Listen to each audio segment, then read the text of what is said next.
Unfortunately, Krian cannot be here with us today, but in some twisted way, this gives Antoine and myself a perfect opportunity.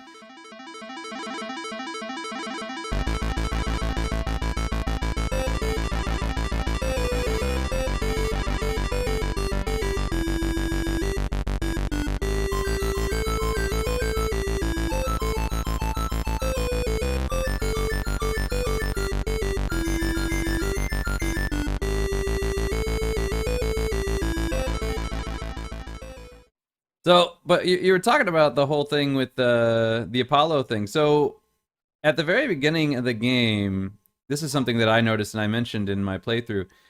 Because the whole thing was they were at the Far Zenith compound and they were going to send the Apollo, but then the Far Zenith people wanted Gaia because they wanted to terraform another planet. But Yes. Elizabeth was against that. So I don't know. I mean, do you think that they're going to be? Because I mean, in the first one, Elizabeth was like this she was this perfect person who was, all about humanity, and she's all about, she's like a saint. She's perfect in every way. But in this one, right off the bat, it's kind of like, why would you not want to give them the technology to terraform another planet? Like, what did she have It's against it? explained Oh, okay, that's going to be explained. exactly. Yeah, and I think it's explained in the compound or where you were with. I don't think it's after, so I'm not gonna think I'm gonna spoil. But there's two things. First of all, the fact that she there's a conversation with an elderly lady.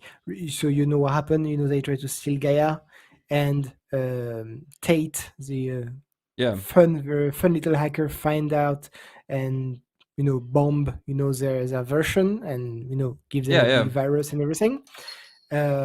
After this, did you see the scene where there's an elderly lady talk to Elizabeth saying, "Let's put this behind us. Please still give us the Apollo yeah, version." yeah, Did you yeah. see It's that in an part? audio. It's in an audio clip. Yeah. Yeah, exactly. Um, and so even though that she could have not give them anything, she say, "Yes, for the betterment of humanity or humankind, I'm gonna give you Apollo, but just shut it. I don't want to hear about you ever again." And she seems sad. So there's very likely that she has a connection to the leader of Arzenit, or at least to this lady, and something went wrong. I think it's more like a personal issue because in Yeah. the end she still give Apollo. But I mean, So Apollo is just human knowledge. I mean, Gaia can terraform an entire planet. If you're going to go to another planet, you should be able to terraform it, right? I mean, so of it's kind of like, oh, hey, there's this agreed. technology, and it's not going to affect Earth because we're going to be somewhere Yes, completely else. So this is not going to affect you. And it's like, no, I don't want to give it to you. And it's like, but this could but save at the humanity. It's like, yeah, no, my plan is the only plan that's going to save humanity. If you want to yeah. find it, No, save it no, your own way. yeah, no. I really think it's a political issue at this point Oh, okay. because when you see them talking, you clearly see that there's this bad blood between them. And I don't know, maybe I think Apollo already was a bargaining chip to get the cryopods, Oh, for the embryos.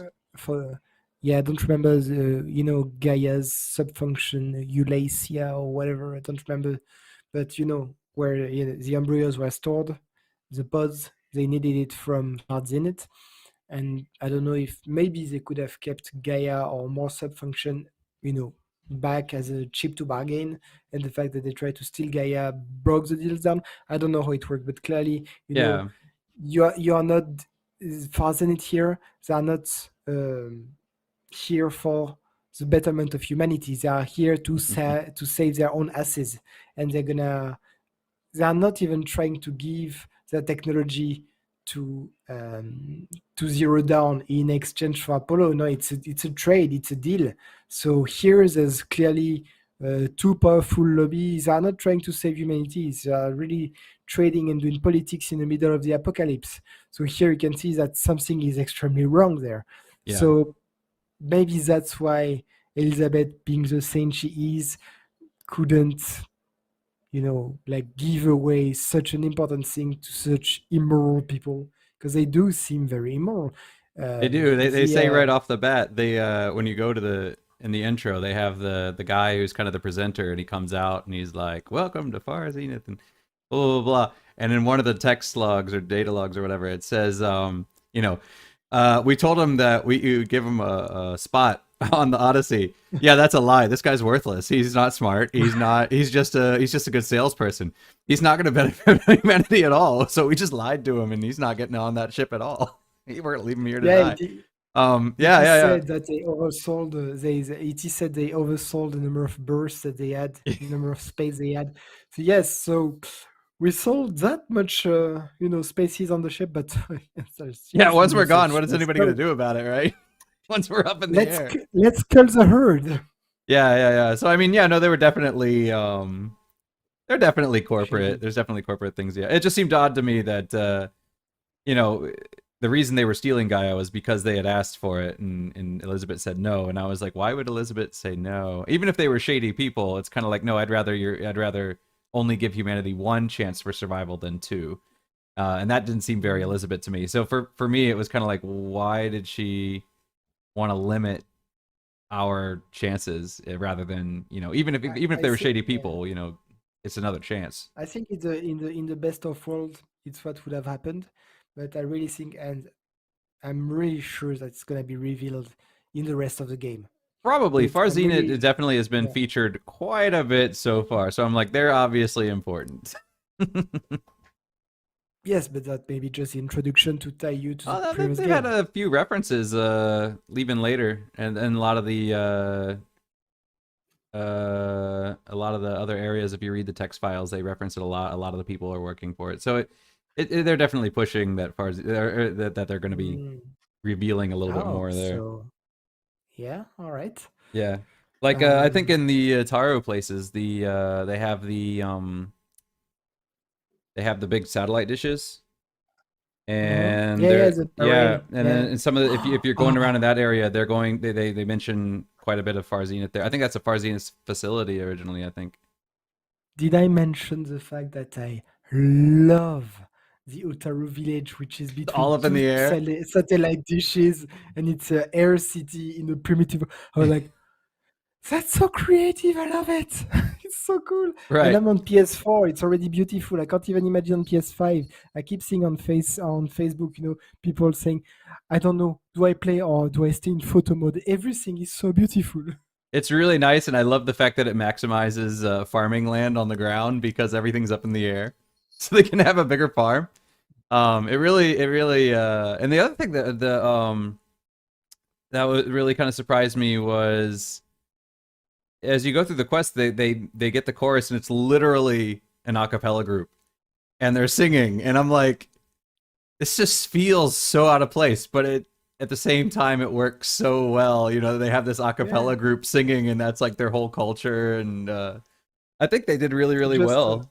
Yeah. yeah, just to explain to people in case you don't understand this, they have maybe 4 or 5 leaders who debate and they don't agree with each other, so they kind of yell at each other. There's a tension. So what happens is that some villagers stay in front of their face, like maybe just under the theater where they are, and they sing to appease them.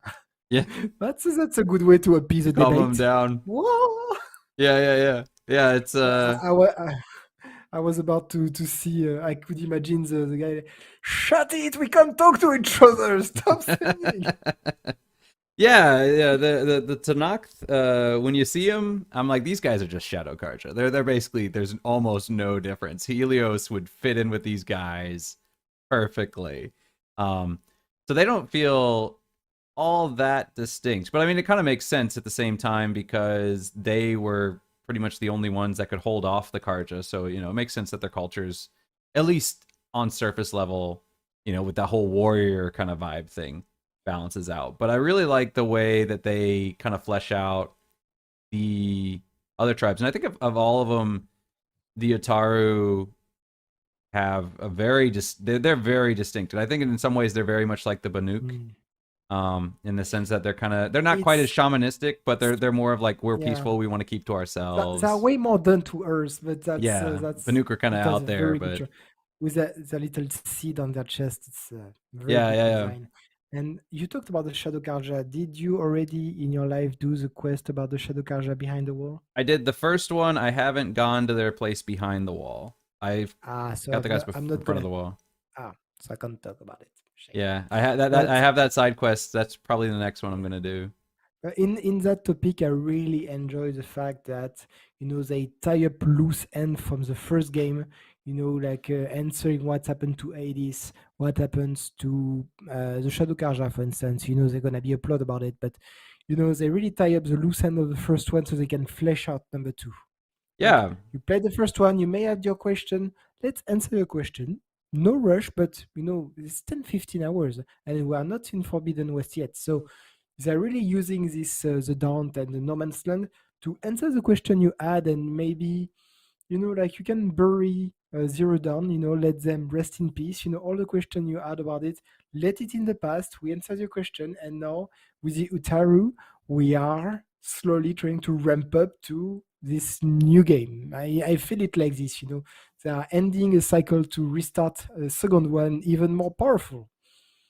yeah, And talking about this, I don't think we even talked about what Aloy is trying to avoid in this game, because there's no real bad guy. It's the fact that she's trying to find a guy backup for one thing, that there's something called the blight, which is some poisonous plant taking over all the vegetation. So nothing grows. This plant, if you stay in it with Aloy, she loses health. So clearly it's poisonous. And this stuff is due to some terraforming malfunction. So she's looking to reboot Gaia to refix the terraforming process. And there's no real bad guy here. She's just trying to fix the system. And I really like this plot as well, because it's very easy to understand. And you really understand that, um, you know, time is ticking. You can see it everywhere when you play at the Utaru field. I think yeah. you They got can. the worst of Because it. Exactly, Utaru are farmers, and all their fields are red. And if they want food, they have to go at the very edge to the non-infected field, and they have very little to eat. So you can really see what it means for this tribe, and it's really, again, down to earth. It's very easy to understand problem, but is it really easy to fix? Maybe not. So, Yeah, and you can yeah, see the frustration on Elo's face all the time. yeah. And that was one thing that Hades mentioned was because Aloy mentioned that he had was it ended the world 2 times already, and then Hades comes out and he's like, no, it's been 3. No, 3. Yeah, yeah. He's like, no, it's 3. I've done this before, you know. So, so yeah, I don't know if it's a remnant of the Hades program or what, but it seems that yeah, like he's trying to. I mean, he's gone now, And but yeah, he said I this is know part the of that answers. process. Oh, he knows the answers. But yeah, yeah. So Yes. there's this part of this process to be able to get the Earth reset. But of course, Hades being independent now, he's like, nope, I just want to end it. I don't want to reset it. You know, like that's not my Exactly. business. Yeah, yeah. Now we have to find the other subroutines, and so we're gonna find Minerva. And this mysterious signal as well. Mysterious If you remember signal. in the first game, if you Oh, recall, right, right. The one every that made it yeah, Hades self-aware in the first place. Yeah, exactly, yes. Because it was never answered in first game. Why the very well functioning Gaia system all of a sudden receive a signal, and the subfunction becomes self-aware. And Gaia even have to blow up herself to avoid Hades destroying the world, and wake up Eloy, because that's why Eloy is there, is because of this signal as well. So it's also answered here. They have some very good script writers.